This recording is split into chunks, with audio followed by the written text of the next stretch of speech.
interpretation of graph of stopping potential versus frequency of incident radiation। Stopping potential और frequency के बीच आपने graph draw किया था, कौन सा ग्राफ था? ग्राफ बना लेते हैं हम। वाई एक्सिस पर लिया था आपने क्या? Stopping potential,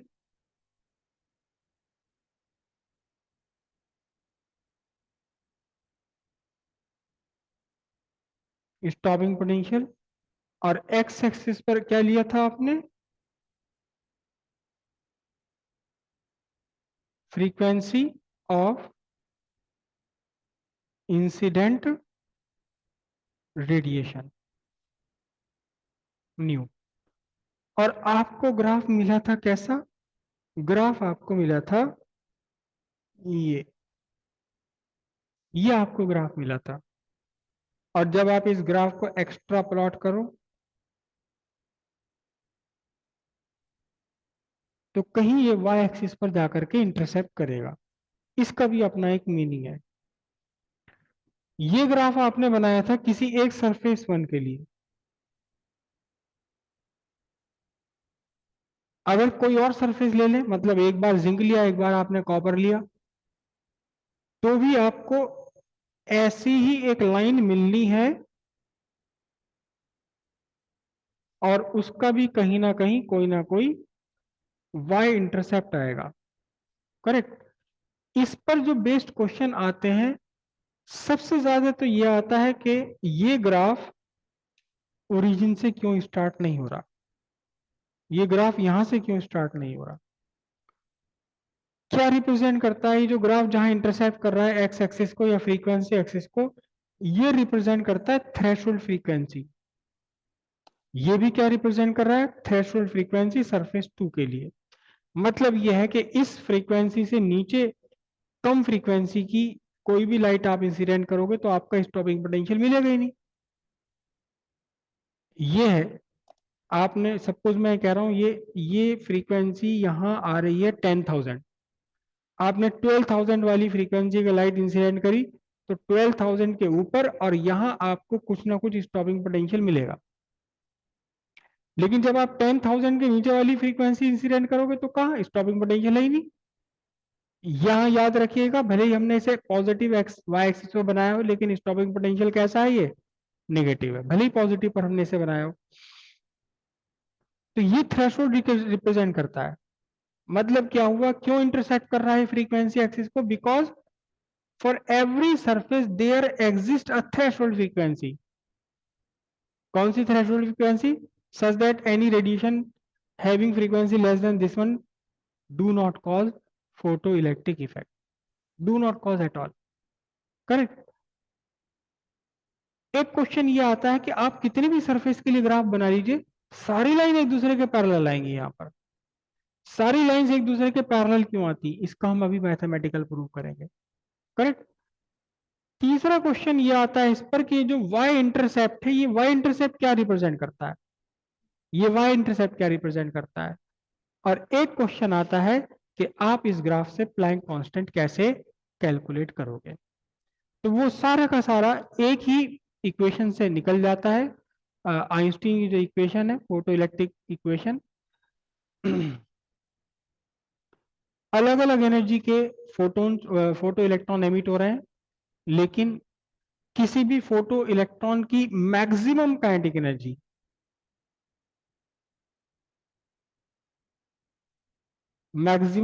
energy of photo electron, kinetic energy maximum is equal to क्या होगा बताओ? H nu minus h nu nought. ठीक है, या इसे h nu minus W nought भी लिख सकते हैं। मैंने डब्ल्यू नॉट की वैल्यू एच न्यू नॉट उठा करके रख दी। ठीक है। फिर फॉर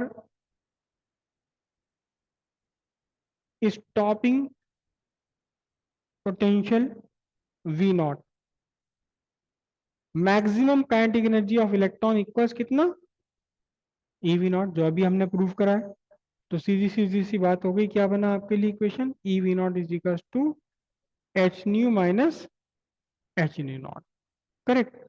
अब इस पूरी इक्वेशन को E से मैं डिवाइड कर रहा हूं, तो V naught is equal to h by e nu minus h nu naught by e, correct. अब ये क्या बन गई, y equals m x plus c, comparing with equation of a line. Line की इक्वेशन क्या है, y equals m x plus c. तो x वो है जो आपने x एक्सिस पर लिया है, यहाँ x एक्सिस पर क्या लिया है, फ्रीक्वेंसी। तो फ्रीक्वेंसी एक्सिस कौन सी है आपकी, फ्रीक्वेंसी एक्सिस x एक्सिस है। क्लियर हुई इतनी बात ये। तो अब यहां आकर देखें कौन कौन सी बात कर रही थी, कि यहां slope, slope m is equal to h by e. अब आप कोई भी सरफेस ले लीजिए, उसका वी नॉट डिफरेंट हो सकता है, न्यू नॉट डिफरेंट हो सकता है। कोई भी इंसिडेंट लाइट ले लीजिए, लेकिन उसके लिए क्या होगा, एच अपॉन ई तो कांस्टेंट ही रहेगा। एच अपने आप में कांस्टेंट है, ई अपने आप में कांस्टेंट है, तो इसका मीनिंग क्या है, ये आपके कांस्टेंट है।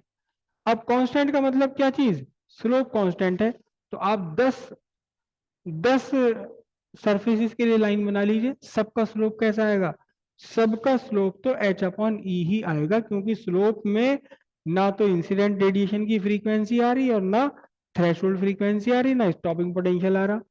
तो इससे क्या पता लगता है, इससे ये पता लगता है, hence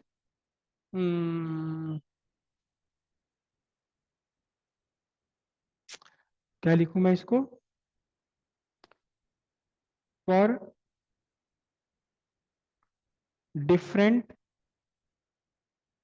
surfaces slope is same, slope of graph sketch is same, graph sketch का स्लोप सेम है, hence all the lines are parallel to each other, एक दूसरे के पैरेलल होंगी ये, ना y एक्सिस के पैरेलल होंगी ना x एक्सिस के पैरेलल होंगी, ठीक है। सेकंड क्वेश्चन कि ये आपका ओरिजिन से क्यों नहीं आ रहा, ओरिजिन से क्यों नहीं आ रहा, ओरिजिन से आने का मतलब y इंटरसेप्ट कितना हो, y इंटरसेप्ट क्या हो, जीरो हो। अब यहां देखें जरा, यहां y इंटरसेप्ट c कौन है, एच न्यू नॉट बाय ई,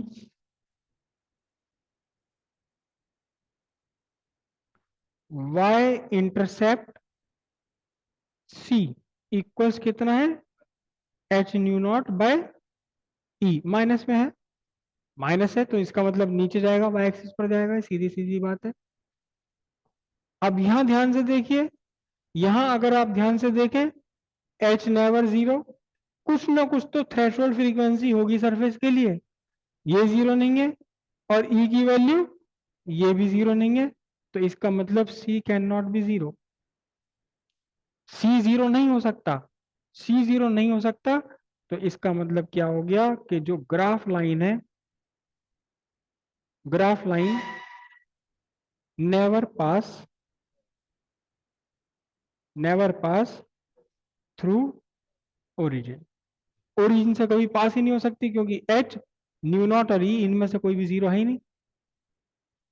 चलो ई जीरो ना भी हो तो एच और न्यू नॉट तो जीरो नहीं है, तो इसलिए ये पूरा का पूरा वाई इंटरसेप्ट सी जीरो नहीं हो सकता। जब तक वाई इंटरसेप्ट जीरो नहीं होगा तब तक ये ओरिजिन से पास नहीं होगी लाइन। तो इसलिए किसी भी मेटल या किसी भी सरफेस के लिए आपकी ये लाइन ओरिजिन से पास नहीं होगी, चाहे भले यहां से आ जाए। लेकिन ओरिजिन से पास नहीं होगी कभी। क्लियर है इतनी बात? और कौन सा क्वेश्चन बोले? एच की वैल्यू कैसे निकल कर आएगी? यहां देखिए आप, यहां से आपको साफ पता लग रहा है कि स्लोप एच बाई सी है। स्लोप क्या है? एच बाई सी है। सपोज ये एंगल बना रही है, आपका जो ग्राफ स्केच है ये एंगल बना रहा है थीटा, करेक्ट? तो फिर स्लोप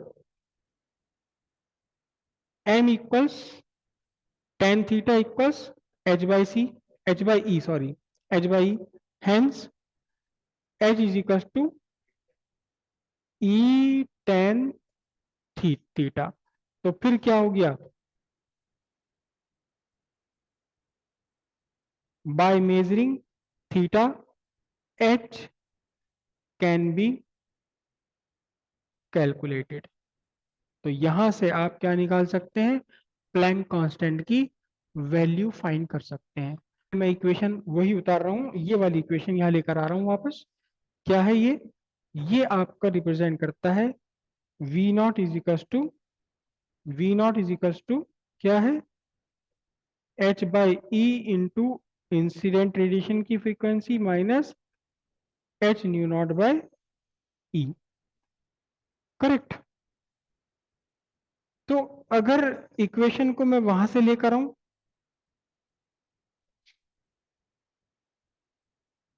काइनेटिक एनर्जी की इक्वेशन, काइनेटिक एनर्जी की इक्वेशन क्या थी?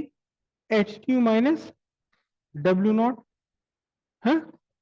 अब ये वी नॉट है ये आपका, तो मैं इस पूरे को फिर से मल्टीप्लाई कर देता हूं, किसके किसके साथ मल्टीप्लाई कर देता हूं? ई से मल्टीप्लाई करूं या यहां ई से डिवाइड कर दूं? यहां ई से डिवाइड कर देते हैं। तो काइनेटिक एनर्जी, ये देखो, ये अभी काइनेटिक एनर्जी किस में है? ये आपकी जूल में है। इक्वेशन आपकी बन रही थी maximum kinetic energy in joule equals, क्या बन रहा था equation? H by e nu minus h nu naught by e. अगर जूल को इलेक्ट्रॉन वोल्ट में कन्वर्ट करना पड़े तो क्या करते हैं? हम्म?